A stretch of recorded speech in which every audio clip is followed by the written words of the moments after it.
Yeah, I'm good. Yeah. Thanks for the lead, man. No worries. You saved me. What do you know about the cytochrome system? Cytochrome system? Yeah. P450 enzyme system, that kind of thing. Is that cancer cell? No. It's I'll talk to you about it in a bit. I'm going to do a talk now. Yeah. But Shoot me an email, Max. I'd love to get you connected with my editor. I'm gonna. all right then, people. Hello. I'm going to be talking now about drugs in the Bible. There are loads and loads of drugs in the Bible. Chocker full of drugs in the Bible. Have we started yet? Yeah? All right, cool. And I'm also going to be giving you drugs in the from the Bible. Here they are. This is one. You can smoke it and you can eat it. I'm going to be eating some afterwards. It's lovely. So if you... Shall I just start? Yeah, I'll just start. Turn that on. All sorted. All right. Loud enough? All good? All right, cool. So, cannabis in the Bible. That's what I'm talking about, cannabis in the Bible.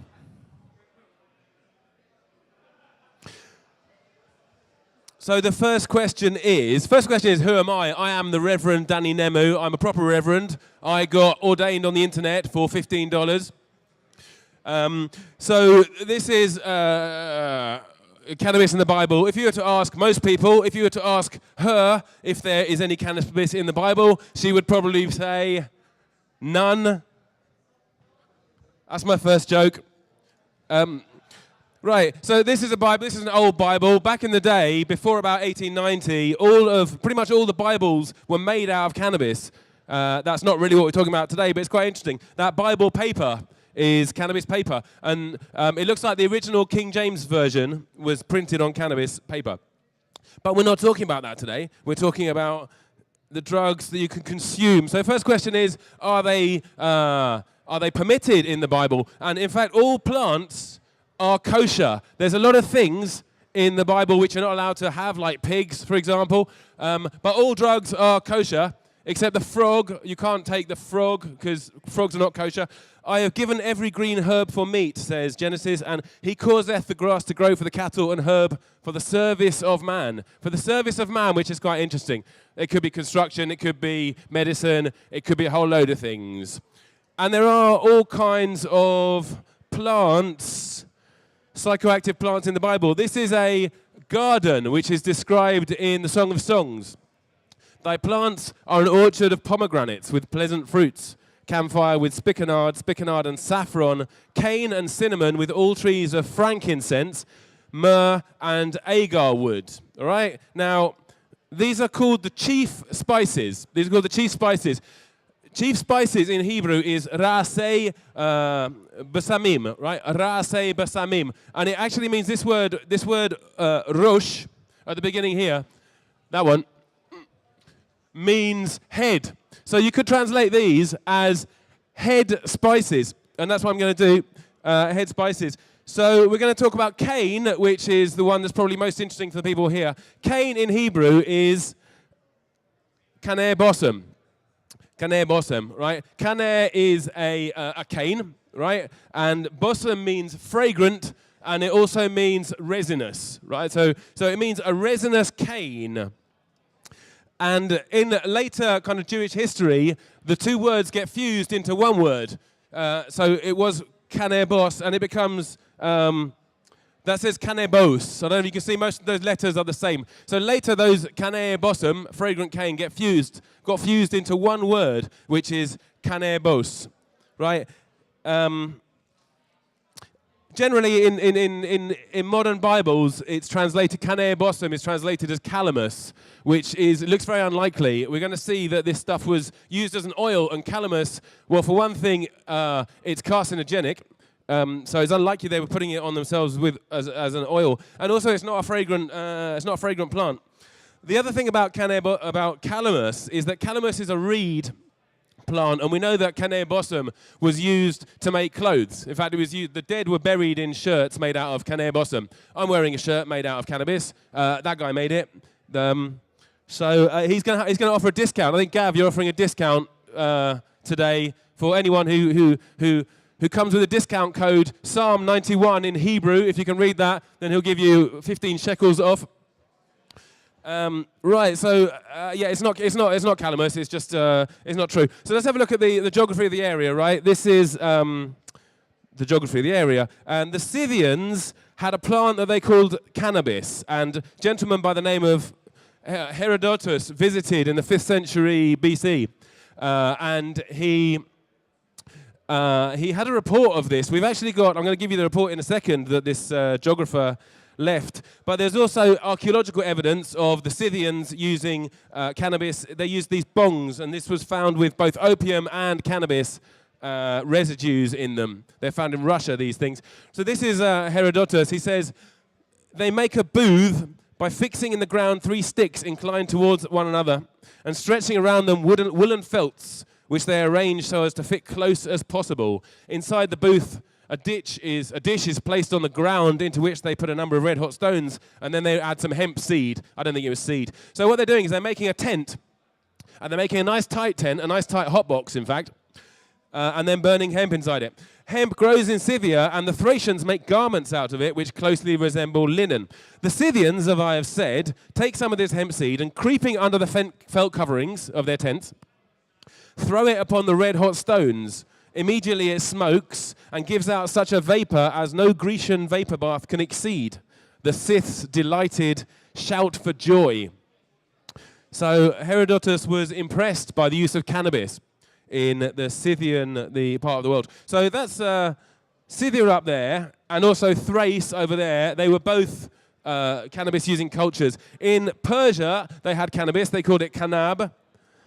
And then in Assyria, they called it Kenab, so that's there. The Babylonians, they called it Kanbun, which is there. And then, of course, in India, they called it Kana, which is there. In Egypt, we don't know about any particular words in Egypt, but we do know that Ramses II's mummy was found with pollen on it, and a whole load of other interesting drugs as well, cannabis pollen. And in Ethiopia, at the time, cannabis didn't grow, so it had to be brought in from somewhere. And of course, Palestine was on a major trade route, and all kinds of things were brought through. Anything going to Egypt would have had to come through Palestine. So it seems pretty certain that cannabis was being used.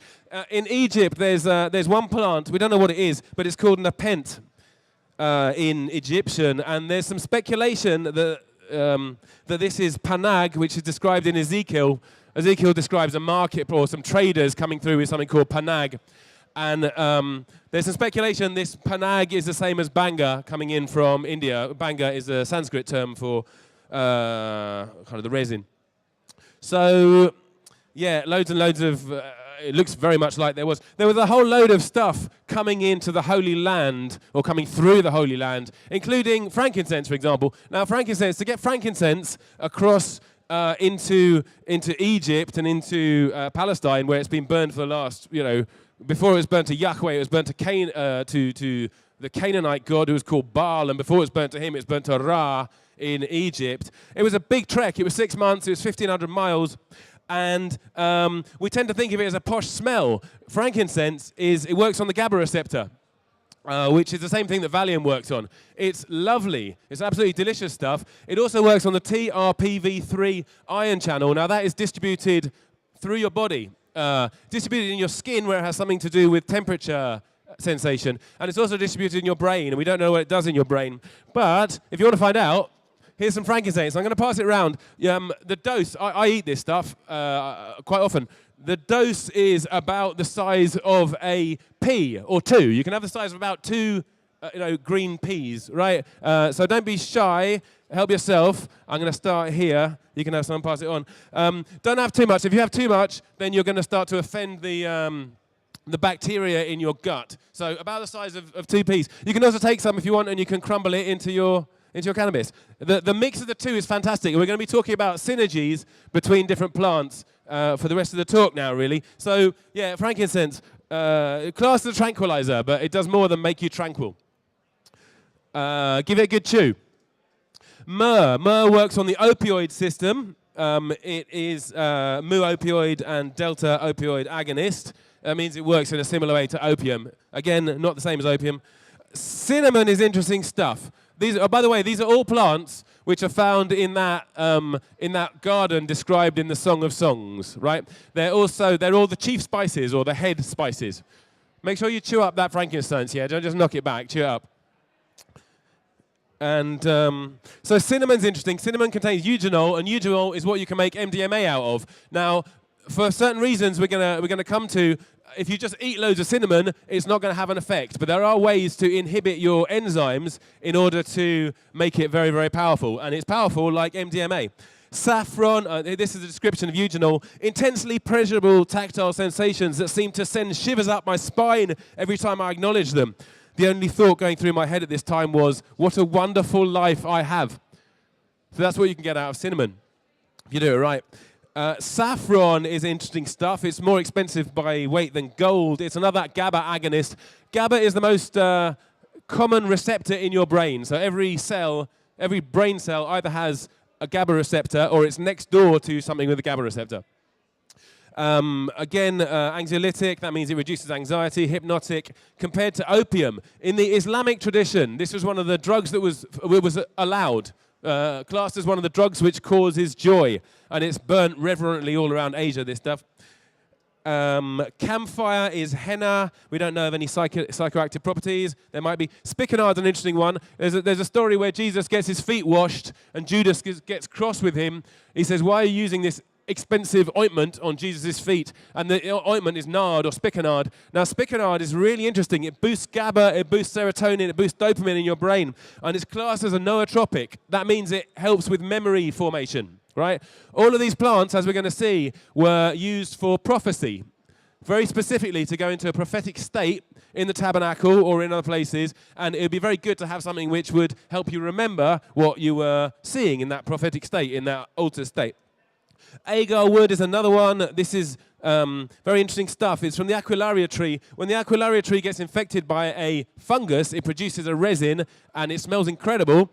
And that's agar wood. It's a sedative, analgesic, and, of course, cannabis, which we've already talked about. So these are the ones that are described in the Song of Songs. Now, in Exodus, there's a recipe for the anointing oil, and the recipe contains myrrh, cassia, cinnamon, and then cannabis, and then olive oil. And we tend to think of anointing as this kind of thing, pouring on the head. The word in Hebrew is shemen hamishcha. Shemen hamishcha means the anointing oil. And mishcha comes from the word mashach. And mashach means to wipe or to paint.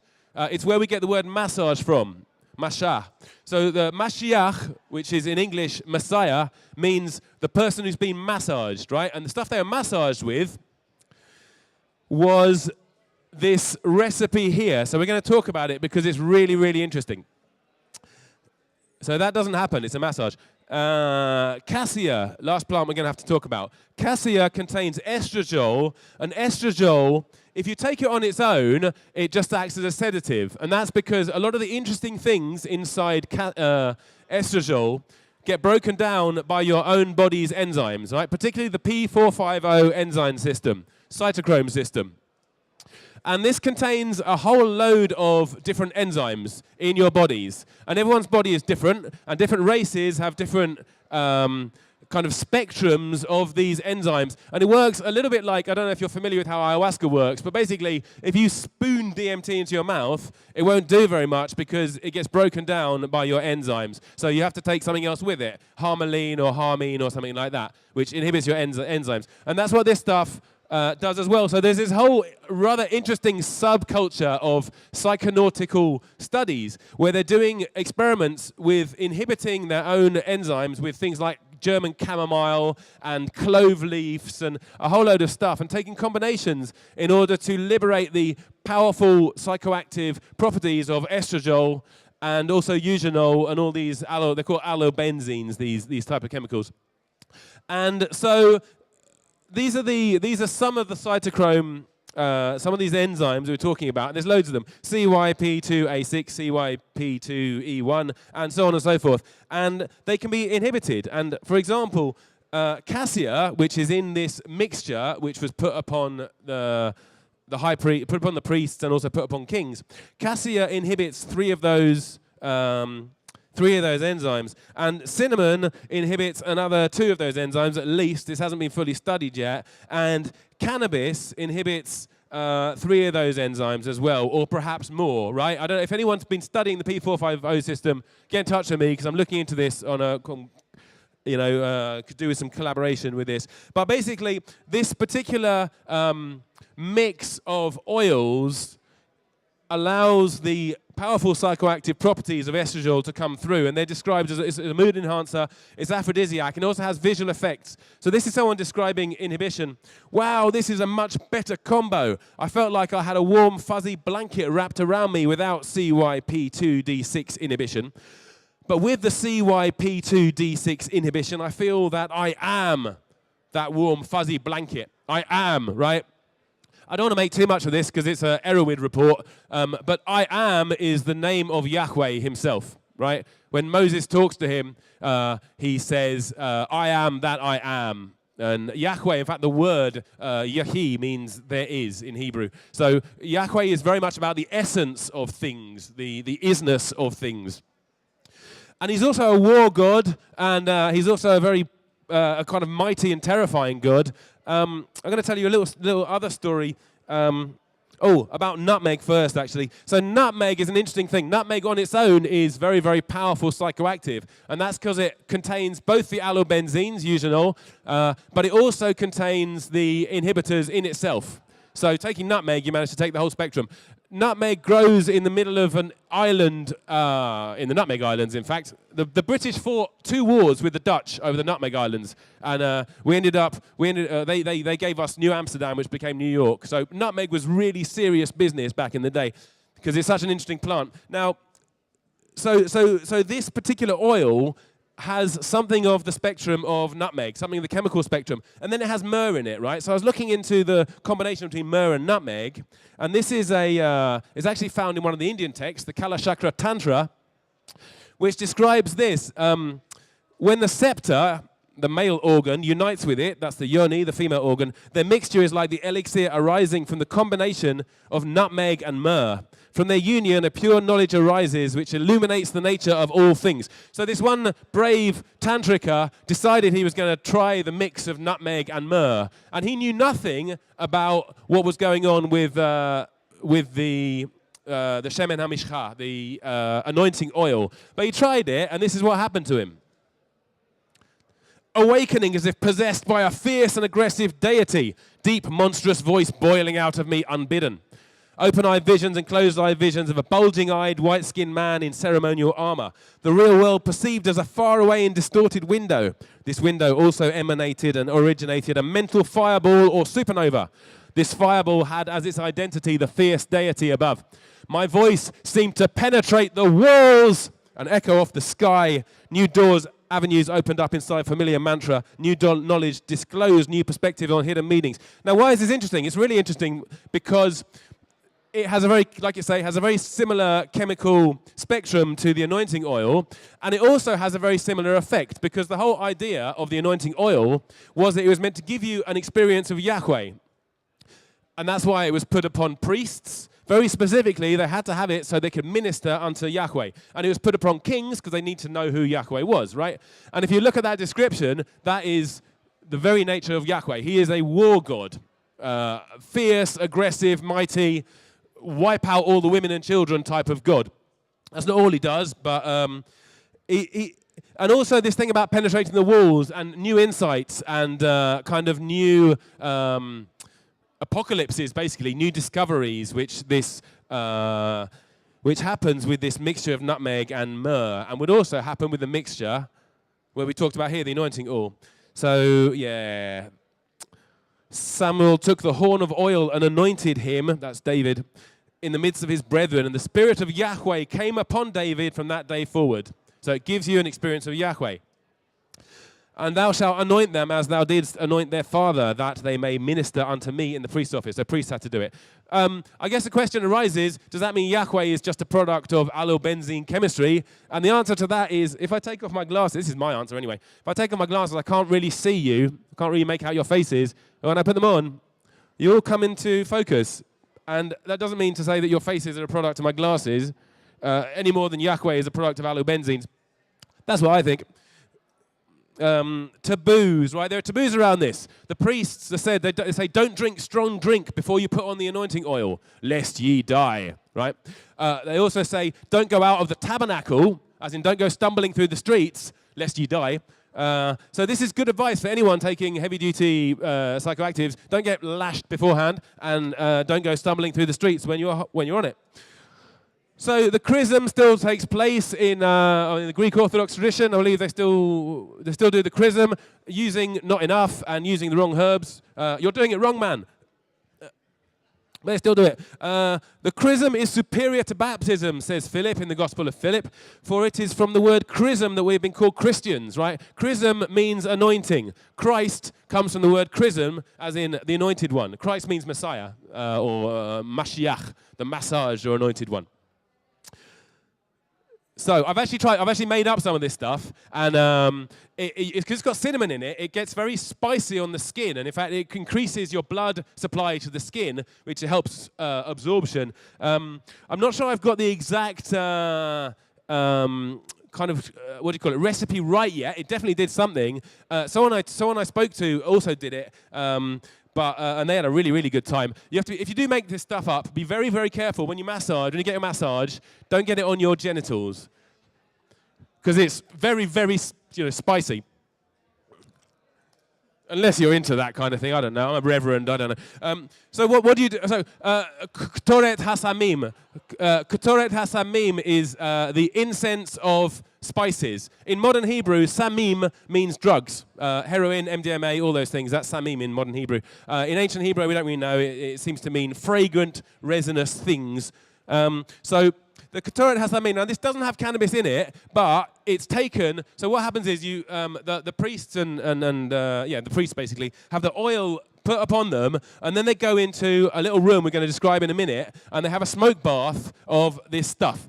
Take unto the sweet spices, stacta and onycha and galbanum, sweet spices with pure frankincense. How's the frankincense going down? Yeah? Of each shall there be a like weight. And what do you do with this stuff? You beat it very, very small.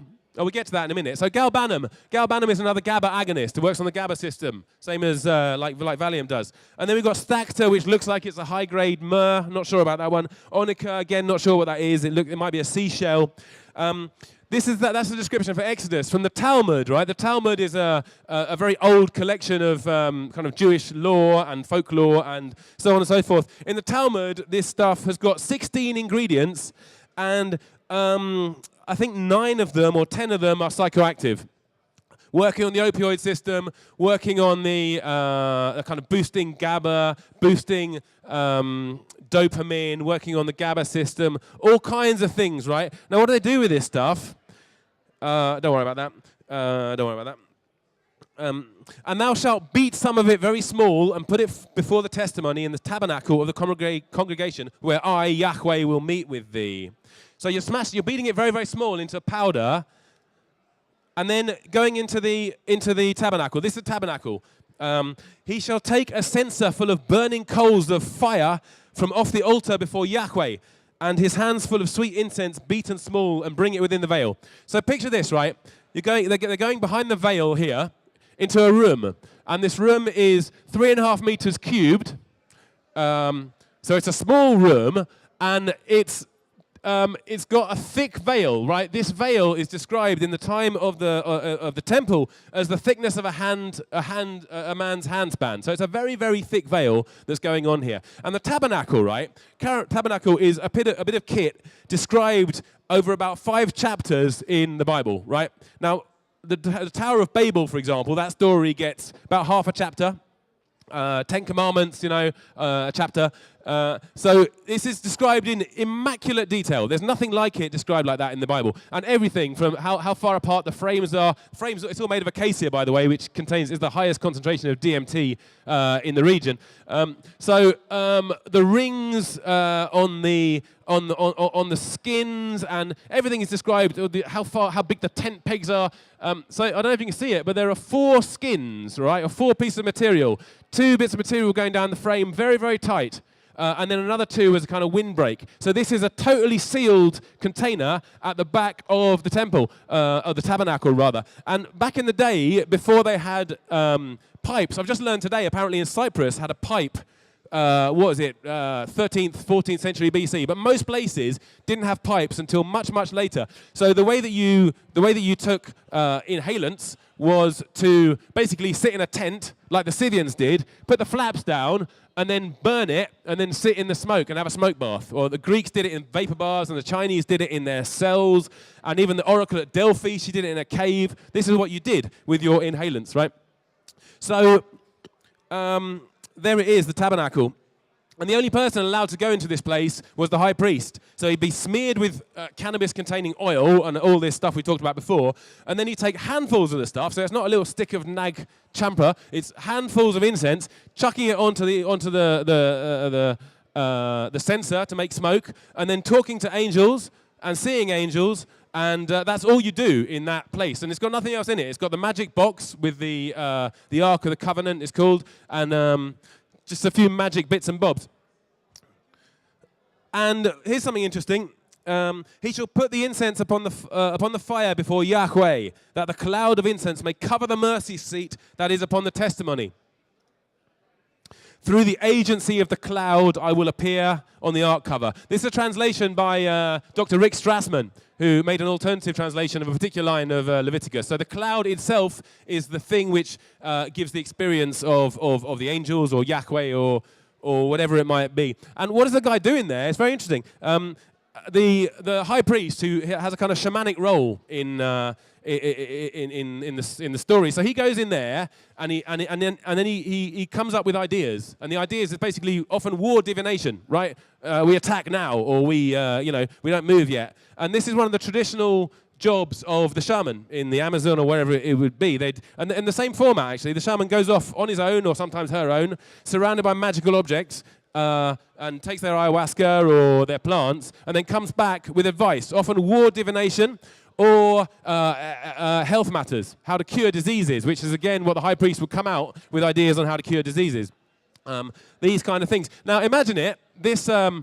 The veil opens, this cloud of smoke moves through here, the other veil opens, and then a pillar of smoke would arise at the door. And I'm sure you've heard of the pillar of smoke in the Bible that the Israelites follow when they're going through Egypt, right? So it says very clearly in the Bible that it appears at the door, and it's a pillar. Now, there's one of the chemicals inside that mixture. It's called Nebtadini pyrotechnica.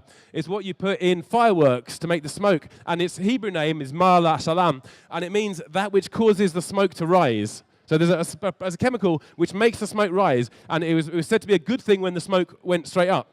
So there's your pillar of smoke that guides the Israelites. Now, obviously, it's guiding the shaman, it's guiding the high priest, and then he's guiding the Israelites. So that's what I think that story's about.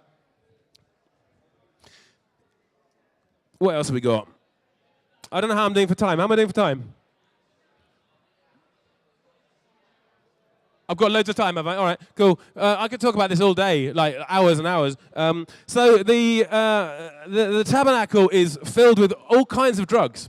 So we've already mentioned that it's got this ointment, which has cannabis and all this stuff in it. It's also got everything in here was anointed with this ointment. It's put on everything. It's also got this stuff called the showbread, right? Now, we don't know what the showbread was. So we do know it contained frankincense. But these guys, right, the Korahites, who were one of the classes of priests, were the people who kept the secrets of how to make the recipes. And these guys were master apothecaries. And in fact, it looks like some of their ideas came from Egypt, because some of the recipes have Egyptian names, like for example, the amount of oil in that anointing oil is called is 1 hin, and hin is a measurement that comes from Egypt, right? So these guys really knew what they're doing, and if they let go of any of the secrets, and they let anyone know the secrets, then they were liable for the death penalty as well. So it's quite serious business. Now, this stuff, the showbread, we don't know what it was, except that it contained frankincense. This is a line from the Talmud. In Simeon the Upright's time, Simeon the Upright was a priest. A blessing was sent into the Omer that 2 loaves of bread and the showbread And every priest who received only the size of an olive became satiated, and some was left over. So we're talking about, I mean, this is what was eaten by most of the priests, and then the high priest himself would go off and sit in the hot box at the back, while the others were all munching on what's called showbread, or the bread of faces, or the bread of presences, right? And you can see that the dosage was the size of an olive, and even that was too much for people. So we're not talking about food here. We're talking about something far, far stronger. Now, Simeon the Upright clearly knew what he was doing.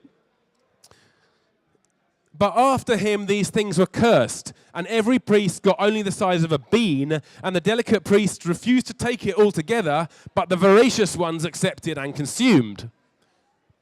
It once happened one took his own share, and his fellows, he was nicknamed Robber until his death. So you can see there's the Moorishness of drugs. There's the, no, thank you, I've had enough of drugs. There's the very tiny doses of drugs. It seems pretty clear what we're talking about with the showbread as well. These guys also made the wine, which was, of course, psychoactive. But back in the day, they used to put plants into wine, and that's what alkaloids are called alkaloids. They come out in alcohol. And the Saxons did it, and everyone did it, basically. But they got a whole load of, they put plants into the wine, so it became psychoactive, more psychoactive than wine already is. So, head spices. I'm going to tell you a little story. It's about the Bible. The Bible is said to have been written in black fire on white fire. This was the Rambam who says this. He's one of the greatest of all Jewish sages. He wrote the commentary on Genesis. And he's not some kind of crazy mystic on the edge of the tradition. He's a very, very central sage. And in what he says is, the Bible was originally written without spaces, and so it's written, so all the words kind of ran into one, right? And if you break the words up differently, it reveals different secrets. Now I'll give you an example of how that works. Like I'm a hypnotherapist. My job is a hypnotherapist. Now my website says Danny Hypnotherapy. It doesn't say Danny Hypnotherapist, because if you break up those words differently, it says Danny Hypno the Rapist. So the way you break up words is very, very important. And in Hebrew, it's complicated, but for a whole series of reasons, the way you break up words gives you very, very different, secrets, if you like. And I'm just going to show you how this works, and then I'm going to finish. That's me plugging my book, but I'm just going to skip through this. Come on. Rosh. Right, this is the first line of the Bible. Can anyone read Hebrew?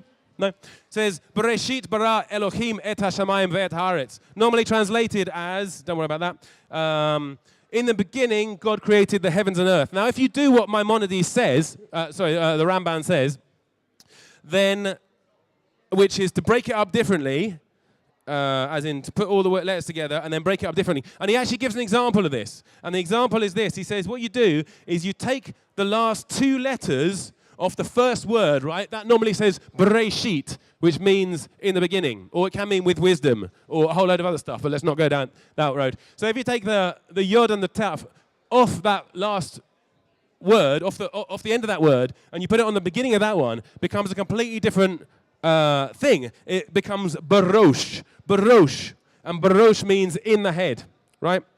The next word becomes Yitbara. Bara means to create. So so it's normally in the beginning God created. This becomes was created. So in the head was created God. And this is recommended as another way to read the first line of the Bible by one of the most orthodox of Jewish sages of all time. In the head was created God, or is created God. Or, it's complicated language. God also is a very interesting word in Hebrew. It also means the powers. I could talk about that all day as well, but let's not go there. So if you do the same with the rest of the sentence, you just move the hay from one word to the other. In the head was created God. You are heavens, atah shamayim, and you are earth, which is a really, really interesting way to begin a book. So the Bible, if you read it like that, it begins in the head. And if you look closely at the Bible, pretty much all the experience that you're seeing in there is very similar to psychiatric experience or very similar to mystical experience. People are meeting gods, but they tend to meet them on their own, or they hear voices.